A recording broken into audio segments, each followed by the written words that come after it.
Hello friends, आप देख रहे हैं YouTube channel chemistry with car. आज के लेक्चर में हम देखेंगे एराइल हैलाइड 2।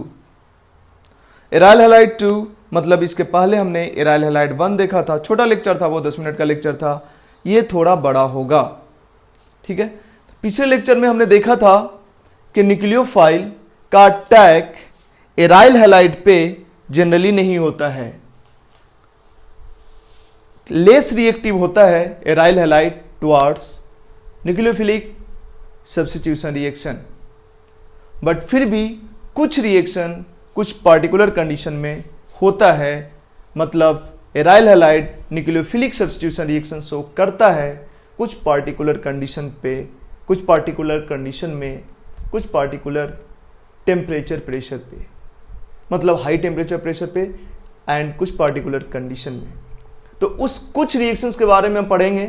ऑफ कोर्स कुछ ही होगा, कम ही होगा रिएक्शंस, क्योंकि एराइल हैलाइड तो रिएक्शन करता ही नहीं, न्यूक्लियोफिलिक सब्स्टिट्यूशन तो करता ही नहीं है। तो न्यूक्लियोफिलिक सब्स्टिट्यूशन हम जो पढ़ने वाले हैं वो कम ही रिएक्शंस होगा, ठीक है। तो देखते हैं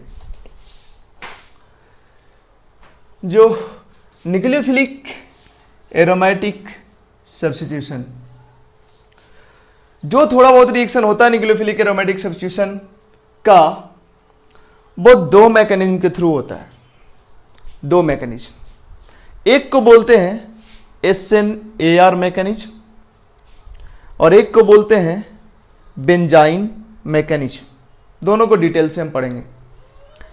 SN-AR मैकेनिज्म को शॉर्ट में SN-AR मैकेनिज्म को एडिशन इलिमिनेशन मैकेनिज्म भी बोलते हैं और बेंजाइन मैकेनिज्म को इलिमिनेशन एडिशन मैकेनिज्म भी बोलते हैं। मतलब एक है एडिशन इलिमिनेशन, मतलब पहले एडिशन देन इलिमिनेशन, और एक है इलिमिनेशन एडिशन, पहले इलिमिनेशन देन एडिशन। जैसा काम होगा उसी के बेसिस पे नाम रखा गया। काम क्या होगा देखेंगे आगे। SN-AR मैकेनिज्म तभी होगा जब बेंजीन रिंग पे at least one electron withdrawing group present होगा। 12th लेवल पे बोल दिया जाता है at least one nitro group present रहेगा। नाइट्रो ग्रुप भी इलेक्ट्रॉन विड्रॉइंग ग्रुप है। इनफैक्ट कोई भी स्ट्रॉन्ग इलेक्ट्रॉन विड्रॉइंग ग्रुप होना चाहिए केवल। हालांकि nitro group strong electron withdrawing होता है, इसलिए बोल दिया जाता है कि at least one nitro group present होना चाहिए। एट कहां प्रेजेंट होना चाहिए?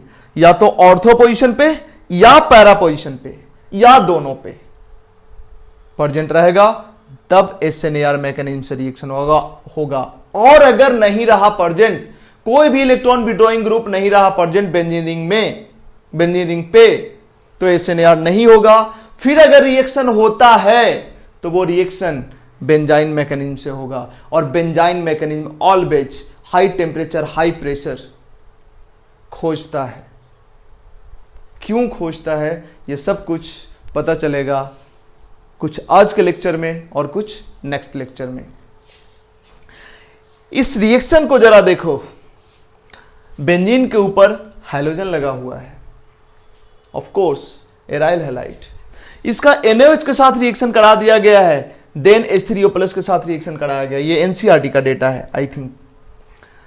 OH- इस Cl- को रिप्लेस कर दिया है।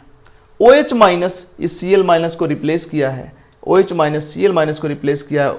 वाटर Cl- को रिप्लेस किया। यहां भी OH- ही इनफैक्ट यहां से Cl- को रिप्लेस किया। जरा गौर करना इस टेम्परेचर पे, जब एक भी नाइट्रो ग्रुप नहीं लगा हुआ है इसमें, 623 केल्विन टेम्परेचर रिक्वायर्ड है इस रिएक्शन को होने के लिए। जब एक नाइट्रो ग्रुप लगा हुआ है पैरा पोजीशन पे, टेम्परेचर देखो घट गया, 443 केल्विन टेम्परेचर पे ही रिएक्शन हो जा रहा है। और अगर दो नाइट्रो ग्रुप लग गया, एक ऑर्थो पे एक पैरा पे, टेम्परेचर 368 केल्विन पर ही रिएक्शन हो जा रहा है। और अगर दोनों ऑर्थो पे एंड पैरा पे नाइट्रो ग्रुप लगा दिए तो सिंपली पानी के साथ केवल गर्म कर दो, वार्म कर दो वाटर के साथ, ये Cl निकल के यहां पे OH आ जाता है। मतलब जरा सोचो, नाइट्रो ग्रुप के आने से रिएक्शन होने का पॉसिबिलिटी बढ़ गया। एक नाइट्रो ग्रुप आया, कम ही टेम्परेचर पर रिएक्शन हो गया, 2 आया और कम पे रिएक्शन हो गया, 3 आया केवल पानी के साथ गर्म कर दिया रिएक्शन हो गया। मतलब कहीं ना कहीं नाइट्रो ग्रुप का इलेक्ट्रॉन विड्रॉइंग ग्रुप का रोल तो है, ठीक है। और यहां पे एक भी इलेक्ट्रॉन विड्रॉइंग ग्रुप नहीं है तो हाई टेम्परेचर रिक्वायर्ड है। एक्चुअली ये जो ऊपर में रिएक्शन हुआ है, ये रिएक्शन होता है बेंजाइन मैकेनिज्म से। बेंजाइन मैकेनिज्म जिसको बोलते हैं इलिमिनेशन एडिशन मैकेनिज्म। और यहां पे जो ये 3 रिएक्शन हुआ है, ये तीनों हुआ है SNAR मैकेनिज्म से। हालांकि एक चीज हम तुमको बता दें, SNAR को अगर समझो तो ये AR for aromatic, N for nucleophilic, S for substitution. Nucleophilic aromatic substitution है, और यहां भी हमने लिखा है न्यूक्लियोफिलिक एरोमेटिक सब्स्टिट्यूशन है। बट ध्यान देना, ओवरऑल इस दोनों मैकेनिज्म से न्यूक्लियोफिलिक एरोमेटिक सब्स्टिट्यूशन ही होता है। मतलब बेंजीन रिंग से न्यूक्लियोफाइल निकलता है और उस पर न्यूक्लियोफाइल आता है, ओवरऑल ये दोनों से होता है। बट SNAR कोड एक पार्टिकुलर टाइप से रिएक्शन होता है तभी उसको SNAR बोलते हैं। और अगर बेंजाइन फॉर्मेशन के थ्रू रिएक्शन होता है तो बोलते हैं बेंजाइन मैकेनिज्म। कुछ जगह पे कुछ लोग गलती करते हैं। क्या गलती करते हैं? बोलते हैं कि देखो भाई SNAR, इसी को बोल दिया कि SNAR का ये, इसी को SNAR बोल रहे हैं। SNAR का 2 टाइप, एक एडिशन इलिमिनेशन और एक इलिमिनेशन एडिशन।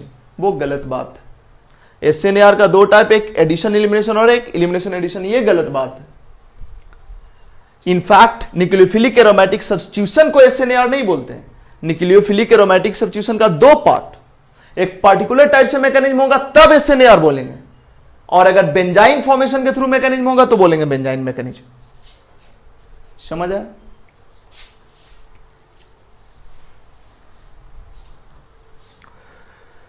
तो अब देखते हैं इन सारे रिएक्शंस पे, यहाँ पे नाइट्रो ग्रुप के ऑर्थोपैरा पे आने से क्या इफेक्ट पड़ रहा है, वो सब कुछ डिटेल में हम देखेंगे। क्यों ऑर्थोपैरा पे रहने से ही SNAR होता है, SNAR को ऑर्थोपैरा पे नाइट्रो ग्रुप के रहने से क्या एडवांटेज मिलता है, ये सब कुछ देखेंगे हम अभी के लेक्चर में। तो हम स्टार्ट करते हैं, पहले SNAR को पढ़ते हैं, देन पढ़ेंगे बेंजाइन मैकेनिज्म। तुम्हारे NCERT बुक में SNAR का जिक्र है, मतलब SNAR तुम्हारे मेन के सिलेबस में है, एडवांस के सिलेबस में है। बेंजाइन मैकेनिज्म एडवांस के सिलेबस में नहीं है। इनफैक्ट SNAR मेन के, एडवांस के और नीट के सिलेबस में है, जबकि benzene mechanism out of syllabus है। बट पिछले साल आई थिंक या 19 में बेंजाइन मैकेनिज्म पे क्वेश्चन नीट में आ चुका है, आउट ऑफ सिलेबस निकल के पूछा था। तो हम बेसिकली एडवांस से भी एक्सपेक्ट करते हैं कि आउट ऑफ सिलेबस निकल के बेंजाइन मैकेनिज्म पे क्वेश्चन पूछ सकता है। इसलिए हम पढ़ेंगे पहले SNAR और उसके बाद बेंजाइन भी पढ़ेंगे, ठीक है। तो देखते हैं पहले SNAR मैकेनिज्म को।